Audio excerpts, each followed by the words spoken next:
What's up, operators? Today, I'll break down the most important settings in Delta Force, which ones you should be using, and why they matter. I'll also explain some settings that might seem confusing, so you can optimize your gameplay. Plus, I'll share pro tips from my 1,000+ hours of experience on the Chinese server. If you're serious about mastering Delta Force, make sure to subscribe. Let's get started. Let's start with switch mode. The left side represents operation mode or extraction mode. They're the same, just different names. The right side is warfare mode, which plays more like Battlefield. Aim assist, when it's on. The game helps your crosshair stick to enemies, especially useful for console and mobile FPS. Great for more consistent aiming. When it's off, no aim assist, full manual control. More challenging but more rewarding if you're skilled. Pro tip: it's better to turn this on so you don't have to fight against recoil and tracking. Scope magnification adapts automatically. On. The game adjusts your ADS sensitivity based on your scope's zoom level. More precise aiming with high zoom scopes. Off. Your sensitivity remains the same regardless of zoom level, so using a 2x or 8x scope will feel the same. Pro tip: turn this on if you want automatic sensitivity adjustments per scope. Turn it off if you prefer to customize manually. Firing mode, enable on. No matter what gun you're using, aiming down sights, ADS, will activate automatically when you fire. Disable. You have full manual control and can fire without automatically using ADS. Custom lets you mix and match between the first two options. Quick adds. When it's on, auto ADS activates when you fire your weapon. When it's off, you must manually press the ADS button before firing. Press to fire. When you press the fire button, your shotgun or sniper rifle will shoot instantly. For shotguns, snipers only. Lastly, release to fire. The gun fires only when you release the ADS button. Ideal for precise sniping. FOV perspectives. Controls how much you can see on screen. 70 FOV, more zoomed in, easier to spot enemies but with a narrower view. 100 FOV, wider vision, better situational awareness, but enemies appear smaller. Pro tip: the sweet spot is 85-95 FOV. Good balance between wide vision and target visibility. Ads mode: when it's press, tap the ADS button once to aim down sights. Good for beginners. When it's hold, you need to hold the ADS button to stay aimed in. Better for fast reflexes. And the hybrid: you can either toggle ADS, press, or hold, depending on your playstyle. Best of both worlds. Pro tip: if you prefer fast-paced movement, hold is the best choice. If you're more tactical, press or hybrid works better. Sprint interrupts ADS operation mode. On. If you're aiming through a scope and start sprinting, your ADS will cancel. I keep this on for faster reflexes. Off. You stay scoped in even when sprinting. Sprint interrupts healing. On. Sprinting will cancel your healing process. Off. You can still heal while sprinting, but there's a cancel button if you want to stop manually. Pro tip: keeping this off is better since you can always cancel healing manually. Auto hold breath when ADS with SEER on. Automatically stabilizes your scope when using a sniper rifle. Off. Scope still stabilizes but with slight movement. Pro tip: warfare mode. Keep this on because you'll always spot enemies when scoping. Operation mode. I prefer this off since there are fewer enemies and I want more control. ADS interrupts reloading. When it's on, aiming down sights will cancel your reload.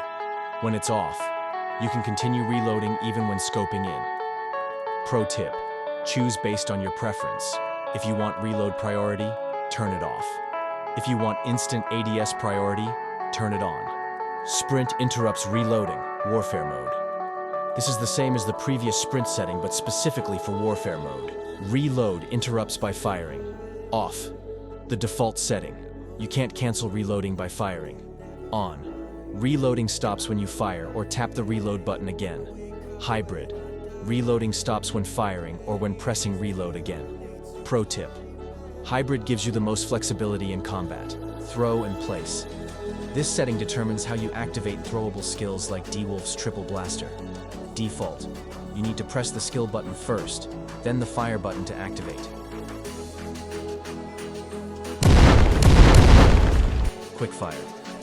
The skill activates immediately when you press the skill button. No need to press fire. Carried. I'm not entirely sure how this works. If anyone knows, let me know in the comments. Peek. On. Always enable this for better tactical movement. Lean peek auto adds. When it's on, automatically adds when peeking. When it's off, peeking does not activate adds automatically. Pro tip. I prefer off for more manual control, but it depends on your playstyle. Lean peek mode. Press. Tap to peek. Tap again to reset. Hold. Hold the peek button to stay in peek mode. Release to reset. Hybrid. Allows both tap and hold options. Pro tip. Hybrid is the best choice for flexibility in different situations. Gyroscope. There are 3 types of gyro settings. If you don't want to use the gyroscope, you can simply turn it off. The second option is FOV and ADS, which only activates when you are scoped in. If you're new to using a gyroscope and just starting out, this setting is ideal for you because it helps control the recoil of your gun and is very useful for long-range fights. However, for experienced gyro players, there's the always-on option. If you can handle it, but it still depends on your playstyle. By the way, I have my gyro set to always on here. Camera turning. When this is turned on, your aim will move slightly if you accidentally touch the button, for example, during scope turning. So if you don't want your aim to move while fighting, just turn off all 4 of these options. However, it still depends on your playstyle. You can create your own settings if you prefer. As for me, I have all of these turned off. Basic controls. Here, you'll find settings related to your movements. This is one of the most important settings you need to adjust. And if you've made it this far but haven't subscribed yet, make sure to subscribe, because what I'll teach you here will really help you. Alright, running interrupts crouch and prone. For operation mode, you should turn this on for faster reflexes. The settings on the right side are the same, but they apply to warfare mode, so you should turn them on as well. Walk mode. I use hybrid here, because when it's set to hybrid, you can hold the button if you want to slow walk or tap it for continuous slow walking. This is what makes hybrid great. Dive. This setting is for dolphin dive, which is currently only available in warfare mode. It's not yet available in operation mode. Quick weapon switch. This gives you an extra button to switch weapons quickly. Whether to turn it on depends on your preference. I personally have it turned off. Airborne mantle behavior. This setting determines whether your character automatically climbs when you jump near a wall. It's better to keep this off because if you're in a gunfight and do a jump shot, but land near a box or wall, your character will automatically climb, causing you to lose control and likely lose the fight. If you want to climb manually, just double tap the jump button and your character will climb. Auto deploy parachute. If you turn this off, you'll have more control while in the air, but if you want it to deploy automatically, you can turn it on. Sensitivity transition mode. The instant option is the best because when you switch scopes, the sensitivity will change immediately. For example, if you're using a 3x scope and switch to a red dot, the sensitivity will adjust instantly. The other 2 options have a delay, but it depends on what you prefer. Before I show my sensitivity in HUD, I want to say first that when playing FPS games, consistency in sensitivity and HUD setup is crucial. If you already have a custom HUD layout and sensitivity from your previous game, it's better to stick with it rather than changing. Why? Because your muscle memory is already built around your old setup. If you change it, it's like starting from scratch. You'll have a harder time adjusting, and your improvement will slow down. So, if you're already comfortable with your previous sensitivity and layout, just use that to become more consistent in your gameplay faster. This settings works for me, but it doesn't mean you have to copy it. The most important thing is to choose the setup you're most comfortable with, so you can improve more quickly in the game. Here are my controls, and this is what my HUD looks like. Just a quick tip, you can apply this to warfare mode with just one tap. Simply go to warfare controls, then tap sync. I'll be putting my HUD code in the description. If you want to use it, just copy it and paste it into your controls. I'll now show all my sensitivity, but I won't be talking throughout this part. Feel free to pause the video if you need to check any details.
That's it for my settings. Hopefully, this helps you out. If you found this useful, don't forget to like, share, and subscribe. See you in the next one.